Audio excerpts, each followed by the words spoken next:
probably agree on. Yeah, the playoff team for sure. So do you. I mean, I tell you what, I don't think there was a more accurate state. And if they struggle again, I mean, I don't think there's any way you can keep Alex Critch, but.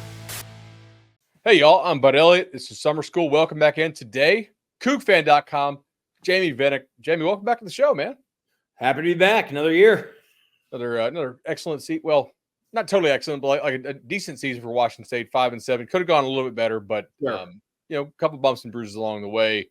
A lot of conference shakeup, unfortunately, with a lot of the tomfoolery that the other leagues pulled and the Pac-12 falling apart.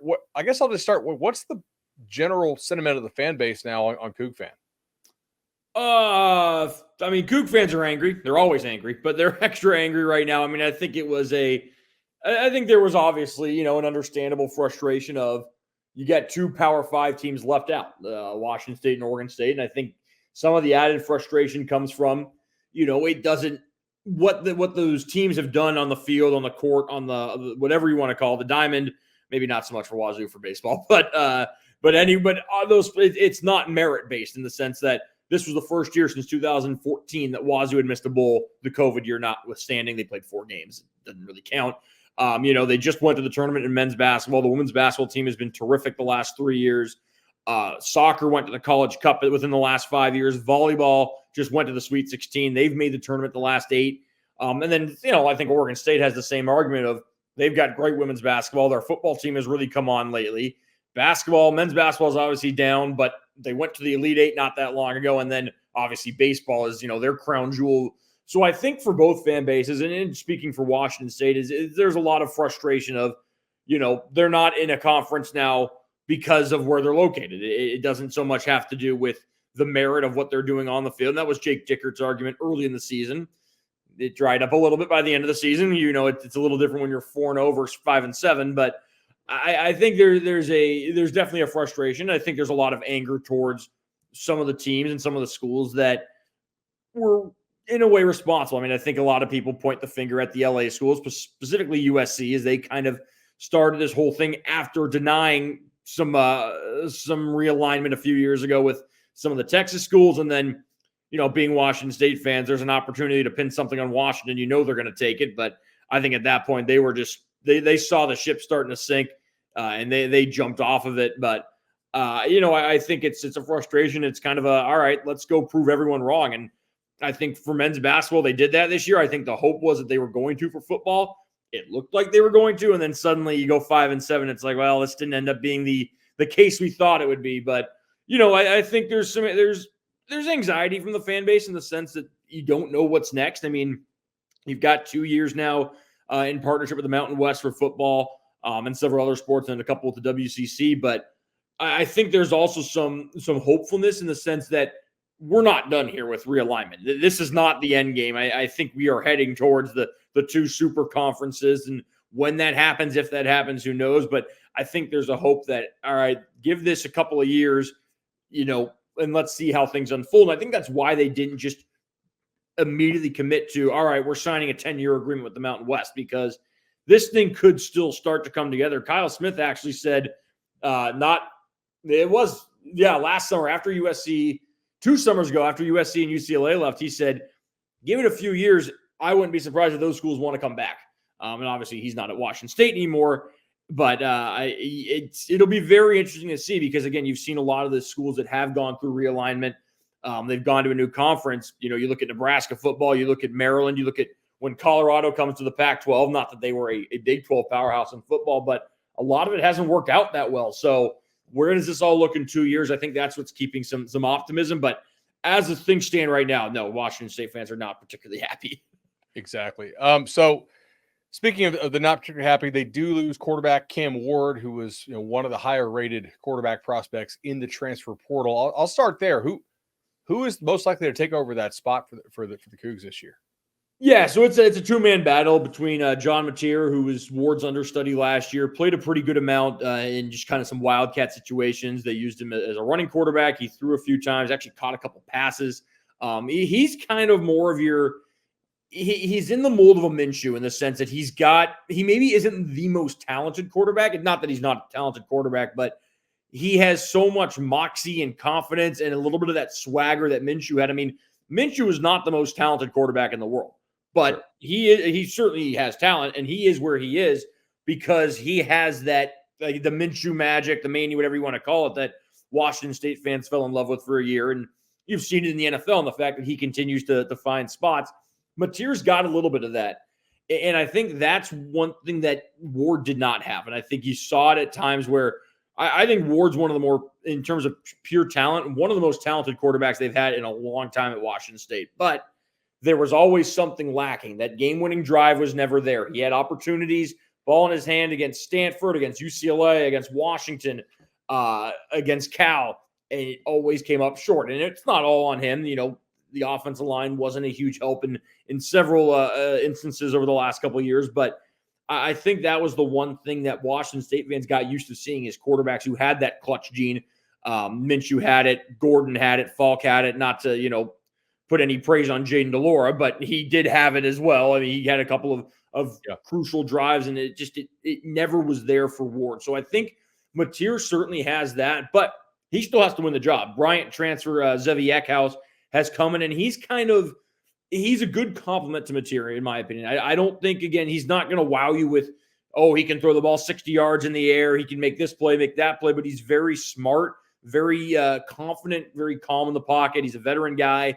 I think he was the conference player of the year either last year or a couple years ago, so certainly a guy with talent. And I think it is a very tight competition. My personal thoughts, I do think Mateer is going to end up winning the job. I just think the experience he has within the system and the fact that he knows the playbook very well, and he has kind of the swagger and the confidence. I told someone the other day that I think Mateer's got the higher ceiling, lower floor. You want to win 9 games next year, I think Mateer's your best chance. If you're saying we just want to make sure we get 5 or 6, then maybe it's Eckhouse. But I think Mateer certainly has the higher potential, just in the terms that he's a younger guy too, and I think we've seen his capabilities as an athlete, and it got better. The one issue with him is decision making, which is common in a young quarterback. But even that got better throughout the spring after he maybe struggled a little bit early with interceptions. Makes sense. You mentioned the offensive line. Got to be pretty happy with what Washington State has there with 4 returning starters. I believe like that should be better than it has been. Correct? Yeah, I think it has to be. Just in terms of, it was obviously a real nightmare in 2022. It was better last year, still not great, but now there is a lot of continuity. I mean, they were able to keep a lot of those guys despite, Team X, Team Y poking around within the transfer portal and so on. But you bring back Esapole, who was your left tackle last year, and granted had his struggles, but looks a lot better, looks a lot quicker, and so on. Christian Hilborn's back at left guard. They finally kind of have a place for him instead of you're playing left guard this week, right tackle this week, left tackle this week. The one place where they lost their starter was center. Connor Gomnis moved on from football. He was a guy who I thought could have certainly played another year and maybe played himself into an NFL contract, but he was just ready to move on. I think he's off. He was off, I think, in Mexico this year, studying abroad in the spring. So Devin Kalani, he's been there for 5 years now. He's been the backup to Gomnis. He was one of the backups to Brian Green back in 2021. So he's pretty much the lock-in to take over there. Brock Dew back at right guard, another guy who they've stopped bouncing around, just said you're playing right guard. And then Fa-Moe at right tackle, who missed all the spring with an injury that they had to get corrected. It was a surgery. It was all pre-decided. They knew he'd be out for the spring. But those 5 guys, you're talking about 4 guys who played really significant snaps last year. And Kalani, who's a veteran and he's been running the second unit at center now for 3-4 years. So I think having that is huge. And then they had injuries in the spring. Dew missed most of the spring. Hilborn missed time. And Fa-Moe, as I said, missed all the spring. And that actually ended up, I think, being in some ways a good thing because it gave a lot of guys more reps. So guys like Noah Dunham at right guard, Johnny Lester at right tackle, Rod Taylor at left guard. So suddenly you've got some actual depth to where I think in the past you had 1-2 injuries, you're in trouble. You just didn't have the bodies, whereas now it's, okay, they've got a few guys who could probably step in and still do a good job. And I think it helps having a different voice now. They learned from Clay McGuire. He went back to Texas Tech. I think Jared Castor brings a bit of a different approach as a guy who did play the offensive line. I mean, he's your classic offensive line guy. He played offensive line. He's got the gravelly voice. It's all about the physicality. But it seemed like he really, really connected and really kind of bonded very quickly with the line. So I do expect a step forward. And I think part of that is just, again, it's a continuity thing where you've got a lot of guys who now played several years together. As far as the skill position talent, is there a guy or two who stands out that you think are really going to be like the go-to guys, or more spread it around approach this year? How are you feeling on that? Receiver wise, I mean, Kyle Williams, I think, is the go-to guy. I mean, he was one of their best receivers last year, and it wasn't easy to keep him, but they did. And I think he's going to be in for an absolutely monster year. I think chance to be all Mountain West in terms of receiver. Actually, I don't know if they're going to include the Pac-12. Are they eligible? Yeah, I was curious. I don't know about that. That's something I haven't even thought about. All Pac-2. Yeah, I mean, I would hope he'd be all Pac-2. but anyways, no, he'll be the main receiver target. Carlos Hernandez right under him. He came on as a freshman last year, did some really good things, had a really good spring. And then the inside receiver spot's interesting. They lost a lot of guys from their last year in terms of you lose Lincoln Victor, who was pretty much your guy in the slot. So you got Josh Meredith, a fourth-year guy who I personally thought was going to transfer before spring ball started. Then he has an absolutely magnificent spring, takes total claim of one of the starting spots, and he looks like he's poised for a big year. You've got Chris Hudson in from Oregon. You've got Tony Freeman, an absolutely electric JUCO transfer. And then on the outside, you also have veterans Trey Shackelford, an Austin Peay transfer, and Kyle Maxwell from Louisiana Tech. So at wide receiver, I think they're deeper than they have been. But Williams, I think, will be the guy who dominates a lot of the touches. Not in the sense that, they're just going to, it's not going to be a play, throw it to Kyle. He's going to be open the most often just because I think he is their best wideout. And then running backs is the one position I think maybe on the entire team that is a total, I have no idea right now. They got 4 guys going with Leo Pudalassi, who got injured in the spring game. He'll be out 6 to 8 weeks from would have been late April, but he'll be back in time for fall camp. Javensky Schlenbaker, a third-year kind of power guy. Dylan Payne, a veteran walk-on that's probably their best pass blocker as a running back. You're kind of your classic, just hard-nosed, never going to, keep his legs are never going to stop moving. And then the big potential guy is Wayshawn Parker, a freshman out of Grant Union High in Sacramento. Did some really good things in the spring. Rushed for almost, I think, 2,000 yards last year in high school. Had a game where he went for almost 400 and then did some really good things in the spring game. Had an incredible receiving touchdown where he spun off a few tackles, completely reversed field, and just outran everyone to the pylon. So those guys almost all split snaps evenly. There really wasn't this is your starter, these are your backups. So I think eventually they'll have to narrow it down to a couple guys, but I do think all 4 of those guys will play a significant role. Nice. All right. Defensively, I don't have any idea what to make of what they have right now. Like, can you, I don't even know what the right question, what I wrote down on my sheet is, what is this defense? That is a wonderful question. Okay. All right. It's so I'm not crazy. Like I'm trying to piece together my depth chart and okay. It's a different defense. They lost a lot. I mean, Brennan Jackson and Ron Stone Jr. had been the edges there since 2004, it felt like. You had Shaw Smith Wade, who was injured most of last season, or the back half of last season, but was their lockdown #1 corner when he was healthy. You had Jaden Hicks, who is now an NFL safety and was an absolute X factor back there. You lose his partner, Sam Lockett, who graduated. You lose Cam Lampkin, the other starting corner who graduated. So you certainly have a very different looking defense. The one thing I think I think it's a lot deeper.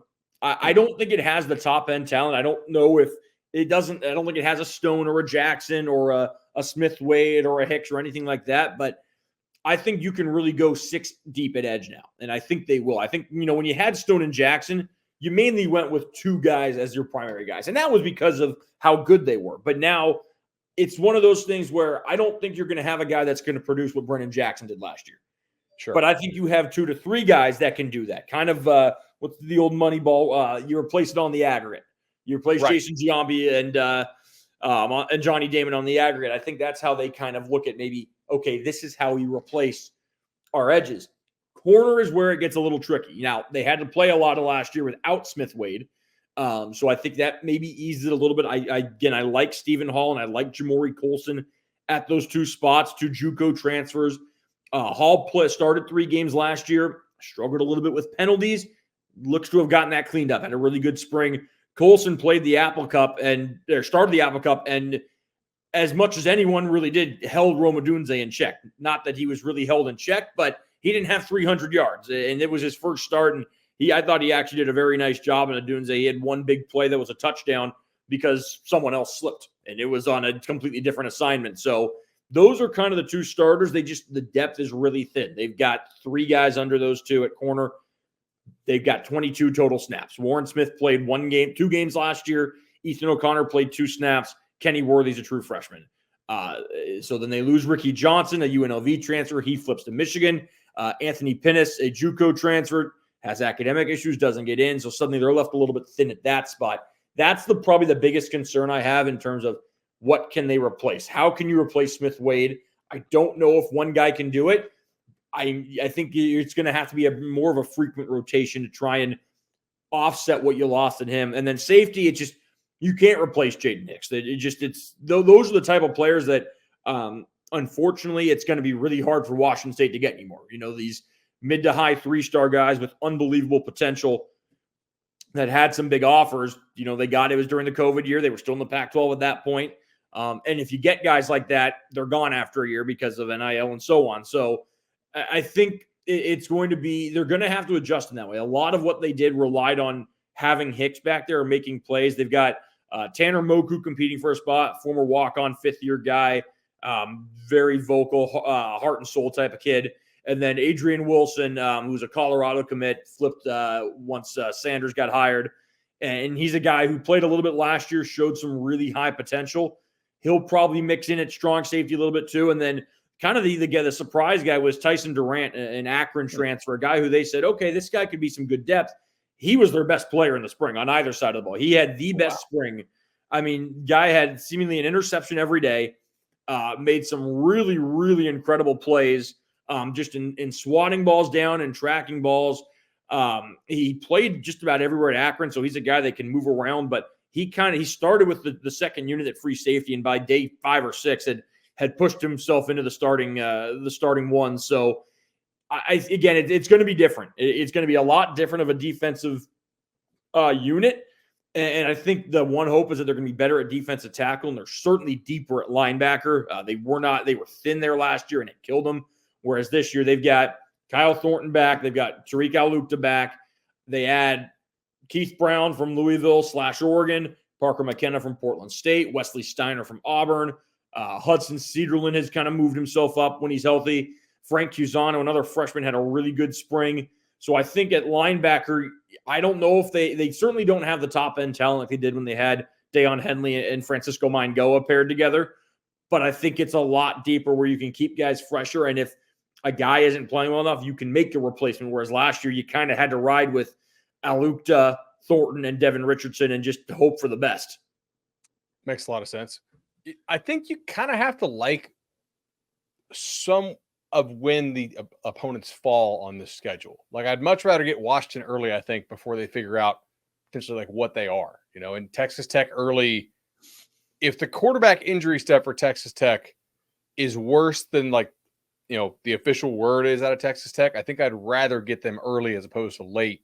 And then obviously San Jose State is going to be running an entirely new offense under Ken Niumatalolo, who came over from, he was at Navy before, taking a little time off. So, that I kind of like when they get some of these teams. Is this a team that should comfortably make a bowl game in your opinion?